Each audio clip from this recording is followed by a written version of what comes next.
The Kansas City Chiefs are back in the saddle again for day 11 of training camp, and I want to start with something real quick, guys. Um, I have had three super thanks come into the channel recently, and I didn't even know that was a thing until that happened. So I wanted to say thank you, and I wanted to thank all of the patrons over at Patreon. The losing the monetization thing really was sort of a slap in the face. Like I said, we've had content for 500 and some odd days consecutively on this channel now. And like I was explaining a little bit earlier, I work overnights. So what I do is I make this content and then end up posting it right before I go to sleep. So a lot of the interaction is lost on me. I don't get a whole lot of the interaction stuff because I'm in bed when this video goes live. So uh, it's nice to know, and I get your comments. I know I'm bad at replying to them, but I do try to get back to people. Um, yeah, it really means a lot to me that there's a community around the channel. I just wanted to say that, and for what that's worth. But off the top, there are a few notes on a team sort of scale that are worth talking about here. The Kansas City Chiefs have a new player. One of the most interesting names in all of college sports, and because of this, I'm pretty sure I remember mock drafting him to the Kansas City Chiefs at one point in time. Tight end Jorquarius Spivey.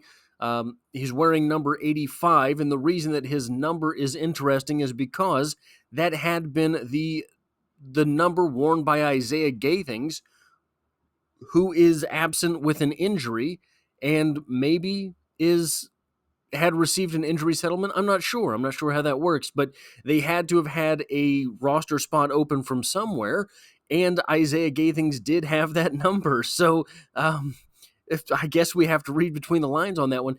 The interesting thing here is that the Kansas City Chiefs just keep bringing in tight ends. I don't know exactly what it is they're looking to get out of the position. You have a Hall of Famer at number one. I believe you will have Jared Wiley at number two, who has had a very good training camp, and you have he will be a 4-year veteran this year in Noah Gray at the number 3 spot. Unless they don't think Noah Gray is going to make the roster, because I think that you've had, as far as fourth tight ends are concerned, you've got Irv Smith, who would maybe be the best fourth tight end in football. I don't know exactly what it is they're trying to get out of bringing in so many tight ends, and we even will have a note about another tight end on the roster, one that I'm rooting for later in the video, but it is interesting to see them bring in yet another tight end. We get this from Matt Derrick. Apparently, Isaiah Pacheco and Drew Tranquill have have developed something of a rivalry in pass blocking protection drills. And Matt Derrick says, you can take Isaiah Pacheco versus Drew Tranquill pass protection drills and inject it directly into my veins. Bro, it's just two alpha males doing alpha male stuff, bro. It's just pass protection drills, bro. I mean, how this is the reason I want to talk about this is because it is indicative of this team. There's 32 teams in the NFL. Probably 18 of them, you could go to their training camp right now and watch the pass protection drills, and they're the most boring things you could ever wish to see. Because they don't care, because it's not all that consequential, because who cares? Because you're going to be in the game based on what you have done outside of pass protection drills, not inside pass protection drills. But here in St. Joseph, Missouri, with the Kansas City Chiefs, who have won 2 consecutive Super Bowls and are on their way possibly to a 3rd consecutive Super Bowl, which has never been done, this is a very compelling drill. That's what makes championships. Charles Goldman says, linebacker Curtis Jacobs and defensive tackle Alex Gubner stuffed LRZ in 9-on-7. And thank you for reading the practice squad times. I shouldn't say that, but these are some of the more down low popular players on the team. Alex Gubner seems to be more popular than an undrafted rookie free agent defensive tackle out of Nowhere State University direction should be. Curtis Jacobs is a guy that probably should have been drafted, just wasn't. And LRZ is LRZ. So it is interesting to get that little nugget there. Peter Sweeney. Now we're moving on to offensive line notes here. Peter Sweeney. During team, it looks like it's going to be Wanya Morris at left guard, next to Kingsley Suamatea at left tackle. Andy Heck is leaving no stone unturned. On an ill-fated day for Wanya Morris, and we'll get to this later, I get what I want. I finally get what I want. Wanya Morris lining up at the left guard position. Man. Wanya Morris is a little bit more of a polarizing individual than one would necessarily think for a former third-round tackle prospect taken by the team. I have sung his praises on this team, and it seems there are a lot of people who don't see the same type of potential that I do. I will agree that Wanya Morris does not have consistent upside. The upside is there. He just doesn't show it all the time. The upside is there. We saw it when he first stepped into the lineup, but as teams got a little bit more tape on Wanya Morris and saw what he was able and not able to do, they were able to better game plan for him and take advantage of his weaknesses. He has had an entire offseason now to work on said weaknesses. Is he able to do it? Is he able to correct those things? We will see, but from what we saw at left tackle, there's no real doubt in my mind that he could be a left guard. There's no real doubt in my mind about that. He's got the he's a lot like Trey Smith. He's not as aggressive as Trey Smith, but he's an aggressive guy. He's maybe not so. The thing about Trey Smith is he's not the most athletic offensive guard in the NFL. I think we can all agree on that. But when he sees an opportunity to mollywop someone, oh, he's a level 9.5 mage. He just comes out of his cleats. It is the wildest thing. I'm going to say it 1,000 times. I'll say it every time I get to talk about Trey Smith. My favorite highlight of Trey Smith ever. I believe this is a GIF on Twitter/X, but I don't know 100%. Andrew Wiley is at right tackle, and I think it's against the Raiders, and he's blocking the defensive end. I don't remember which defensive end it was, and he's kind of playing patty cake with him, right? And then all of a sudden, from off screen, Trey Smith knocks the defensive end out of the frame. I mean, just boom, like a bird in flight, stealthily taking prey. And it leaves Andrew Wiley just standing there. And he watches the aftermath. He literally watches Trey Smith, boof. And Andrew Wiley, in the aftermath of that event, shakes his head. That's the violence that is perpetrated by Trey Smith. And I think that Wanya Morris is the level of player, could be the level of player that Trey Smith is. I don't know that he's there right now. Trey Smith has done exceedingly well. We have not seen that from Wanya Morris, but we have seen Wanya Morris at a much more difficult position to play than right guard. We have seen him at left tackle. So I think now, I guess I should go ahead and jump to the next sort of note here. Wanya Morris is in the medical tent. Wanya Morris ended up leaving practice. Wanya Morris has a shoulder injury. We don't know the extent of said shoulder injury, but he has one. So,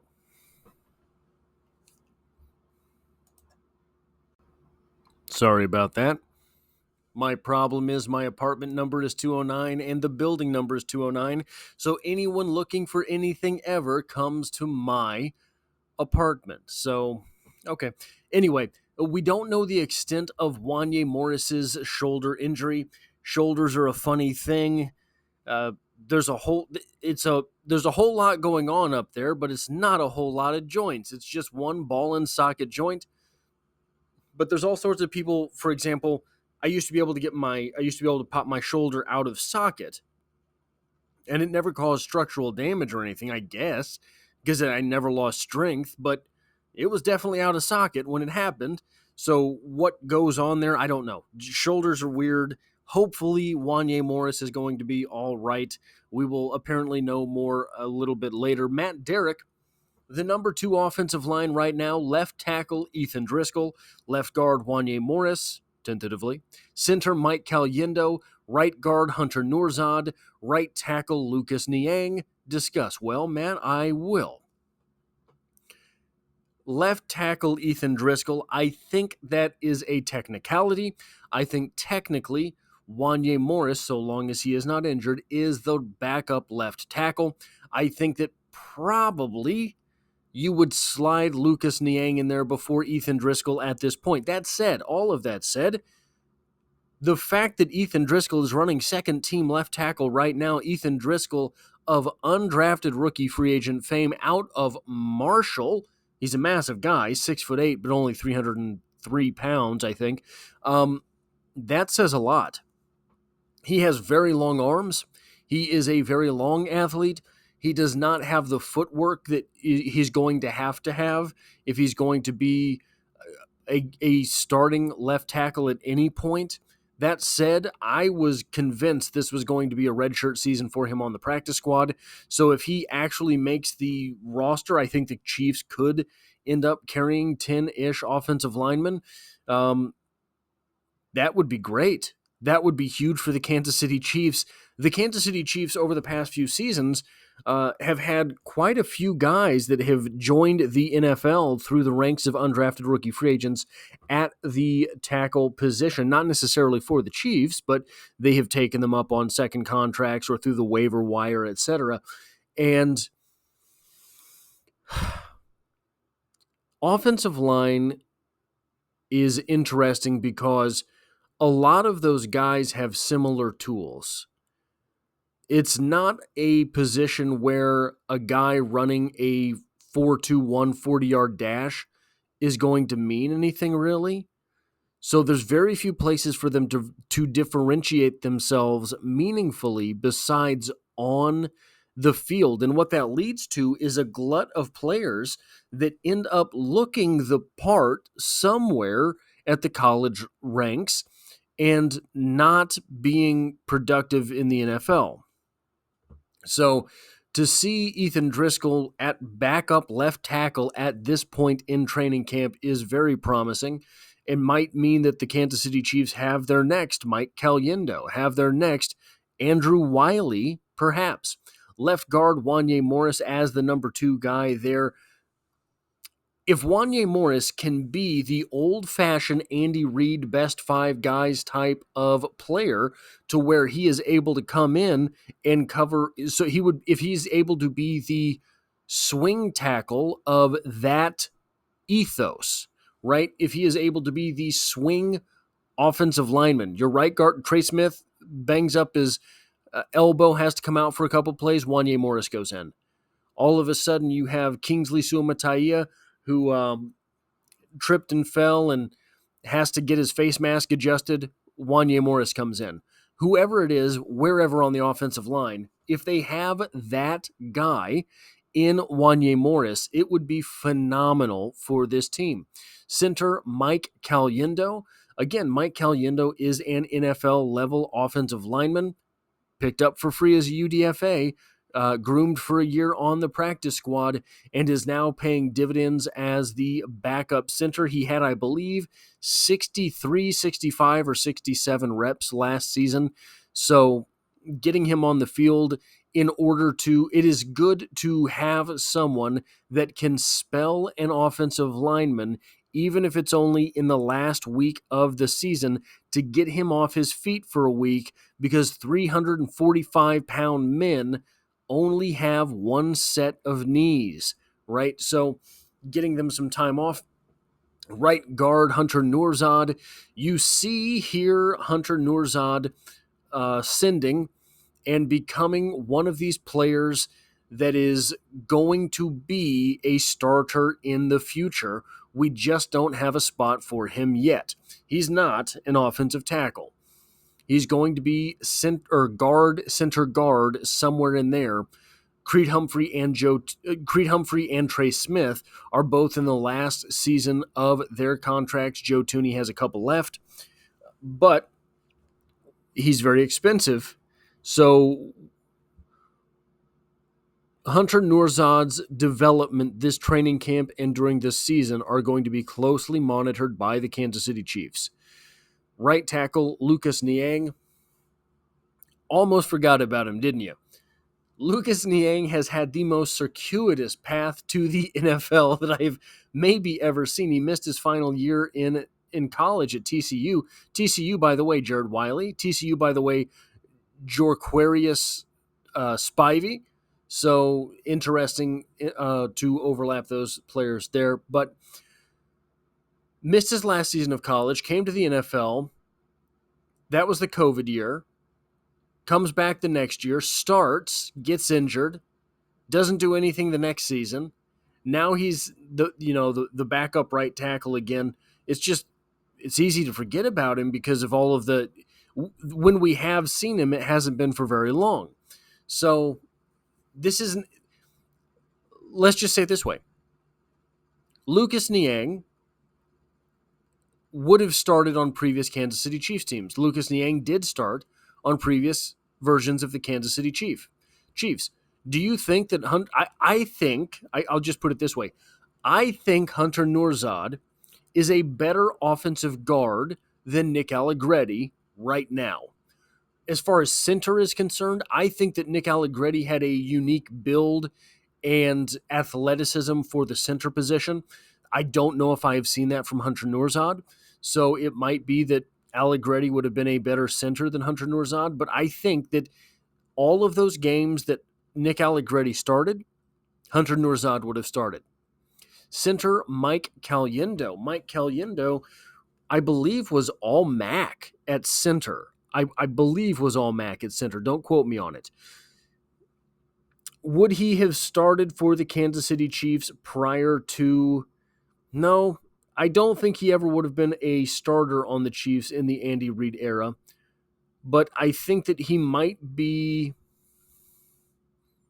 the best backup center. Remind me if I'm missing somebody obvious off the top of my head.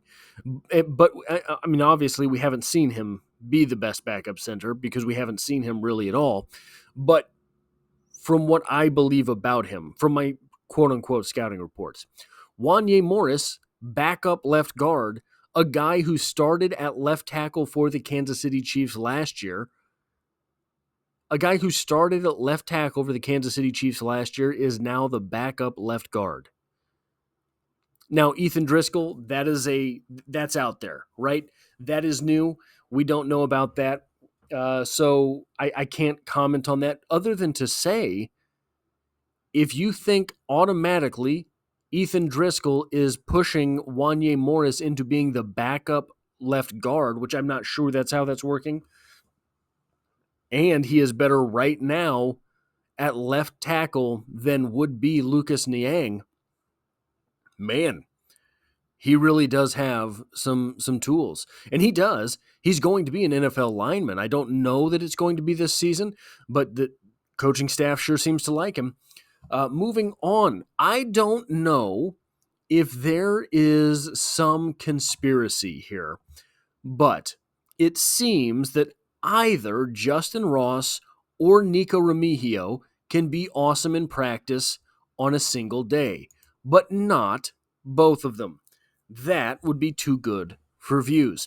Wide receiver, we get this from Pete. Justyn Ross is coming on, guys. We get this from Nick Jacobs. Mahomes tosses another one up to Ross on the crosser. He catches it near the back pylon.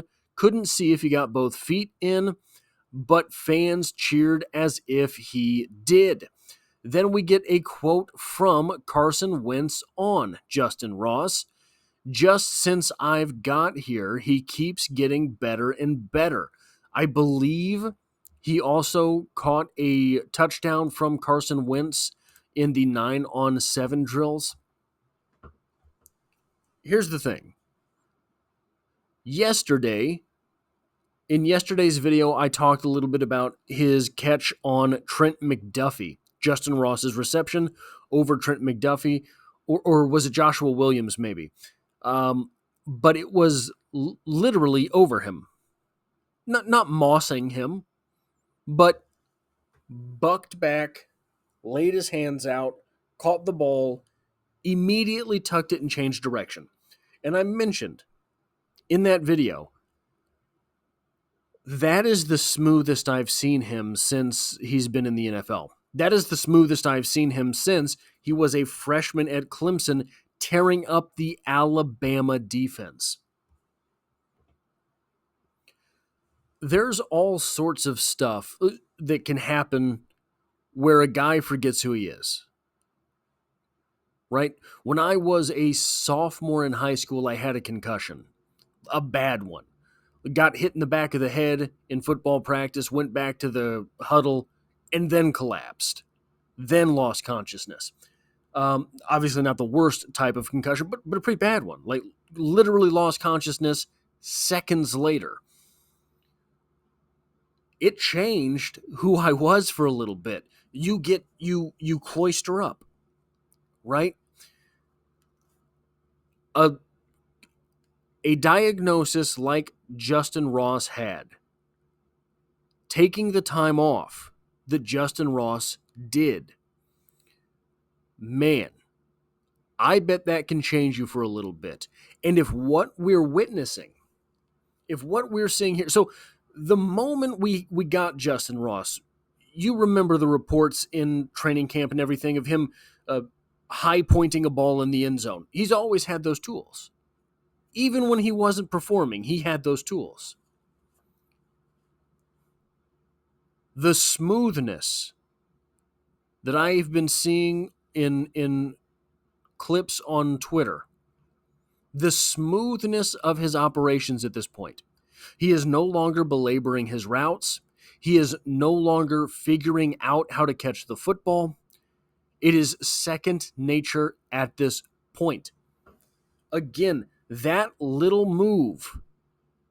So a guy like Joshua Williams, I'm pretty sure it was Joshua Williams, he's watching every move you make. NFL level corners are taught to react to your hands, because when you start going like this, it means you're catching the football. It means you're catching the football because going like this breaks your stride. It means you're catching the football because the football's almost there and you have to put your hands up. So they react to that. Joshua Williams in that clip had no idea the football had been thrown.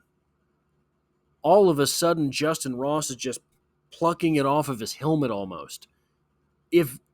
Guys, I know I had to take the video down because of getting on YouTube's bad side. I was genuinely excited when Justyn Ross became a Kansas City Chief. Genuinely excited.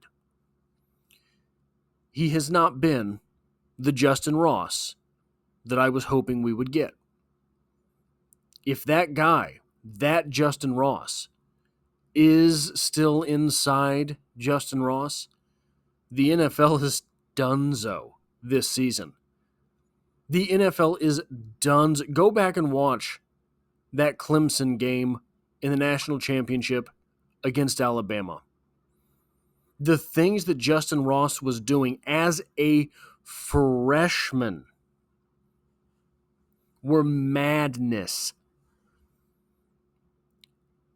That was a first round level wide receiver.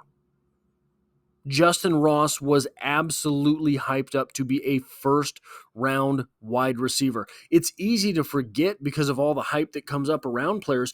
Justyn Ross had people talking once again about Mike Williams. Mike Williams who? Mike Williams which? Mike Williams when? The USC Mike Williams. Justyn Ross was so good his freshman season in football, it was a travesty that he could not be in the NFL. Because, again, you're risking injury every down you play football. And he ended up having not an injury, but a physical malady. Maybe that's not the correct, most PC way to say that. I'm not sure. But Justyn Ross had people making that conversation again.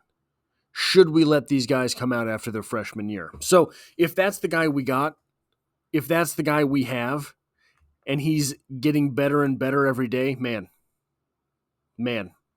From Caleb James, we get this. It's all coming up scrambling armchair today, guys, besides the Wanya Morris injury.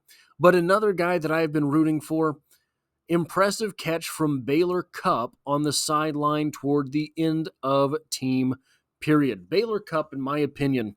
Now, obviously I'm wrong because the Kansas City Chiefs keep bringing in tight end after tight end. But Baylor Cupp, I think, has the potential to be a use case scenario tight end in the NFL. Is he ever going to be a starter? I don't think so. I think you certainly hope he's not. But I think he can be Blake Bell.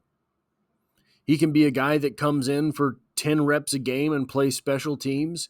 He can be a guy that comes in and just you count on him to make the reception. I think he can be that guy. And this is something I should have talked about earlier with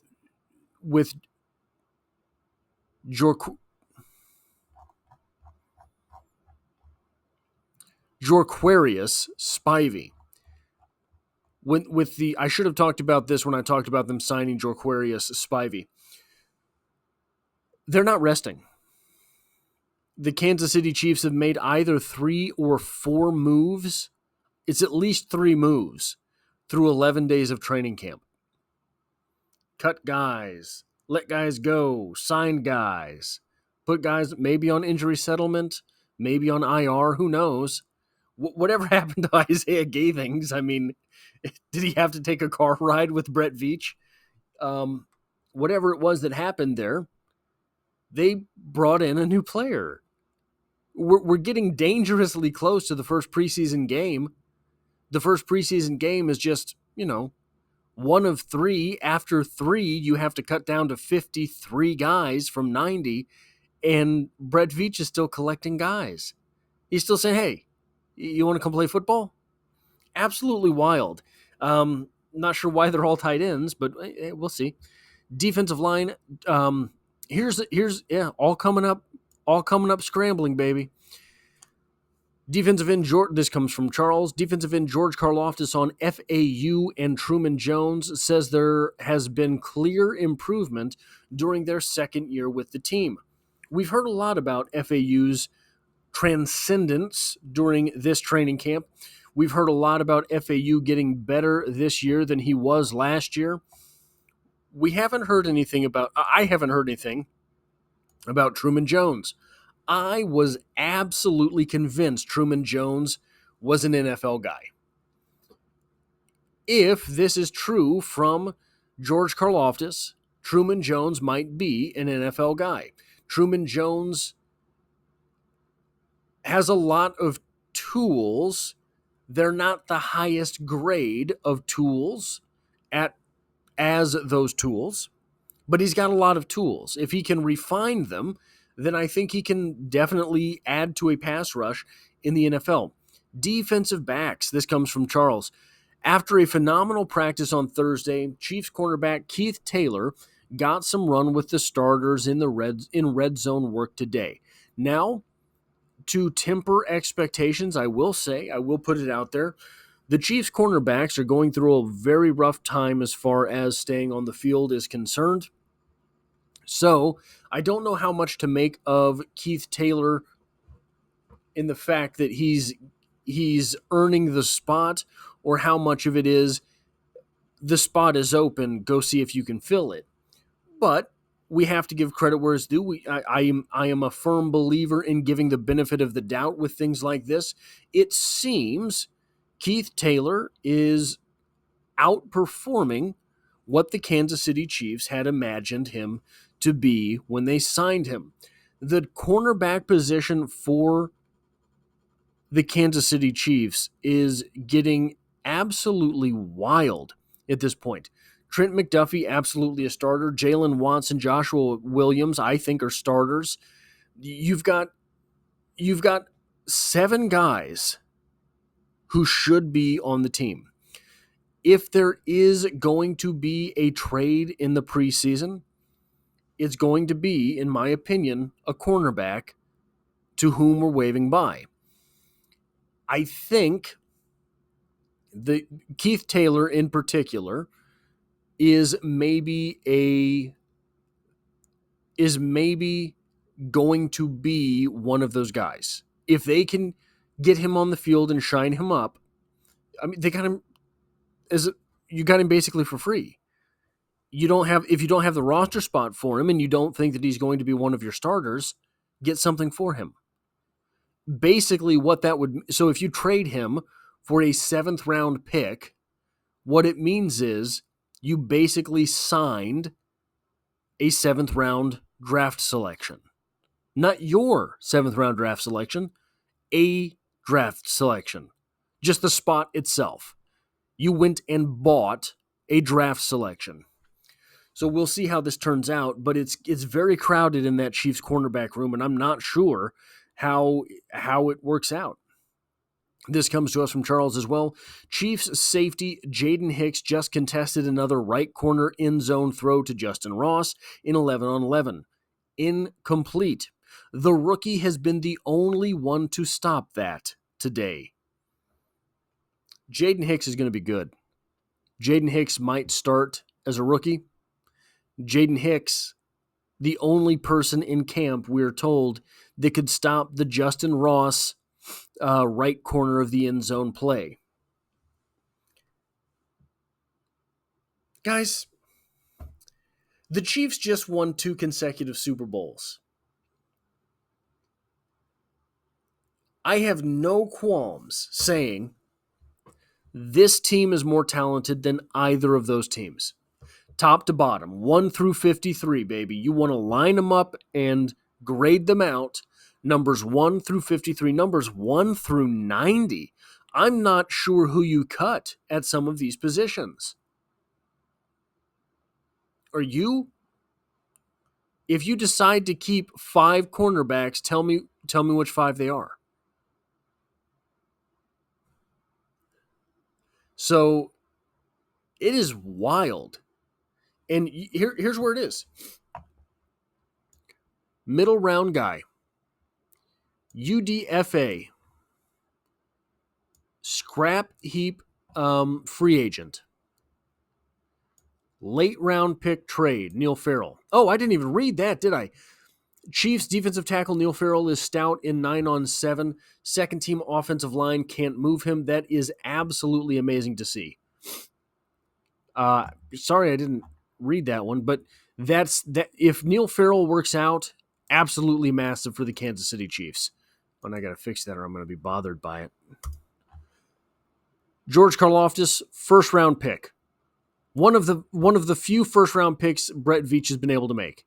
FAU first round pick, last selection in the first round because of a Super Bowl. Truman Jones, UDFA. Baylor Cup, UDFA. Justyn Ross again. Where are we at here? Justyn Ross. This backup offensive line, UDFA. Third round selection, UDFA. Mid-late round selection, and third round selection. Kingsley Suamataia, second round pick. Right, so this is where Curtis Jacobs, UDFA. Alex Gubner, UDFA. LRZ, Foreign Exchange Student Program. Isaiah Pacheco, 7th round pick. Drew Tranquil, scrap heap, somehow a scrap heap free agent who signed for $1 million. So that's what's going on here. The Kansas City Chiefs are maximizing talent from everywhere. And then the final note that I have, this comes to us from Nick. The hang time Matt Araiza is getting on each punt from 50 to 60 yards out and making it look effortless. The Gunners have a serious advantage. The offense is going to be better than it's been in a long time since Tyreek Hill was traded. The offense is going to be a step up over the two previous Super Bowl winning offenses. The defense has a chance to be better than previous defenses. The Chiefs did lose L'Jarius Sneed. They replace him with talent. Maybe it's not L'Jarius Sneed, but they also got more talented along the defensive line. They also got more talented at the safety position. They also got deeper at the cornerback position. The defense has a chance to be better than it was last year. And now the punting game is going to be able to flip the field for this team. Man, if they keep their heads on straight, if they stay focused, this team has a very good shot at winning another Super Bowl.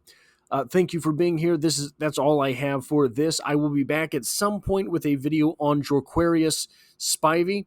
It's been difficult to find information on him, actually, but thank you for being here. If you appreciate or like what it is that I do here, hitting the like button really does help me out, as it tells YouTube to share this video with other Kansas City Chiefs fans. If you find yourself here by chance but not design, the Kansas City Chiefs are the only thing I talk about, dropping multiple videos every single week. I've been here for over 500 consecutive days, and I hope to have you back for the next one.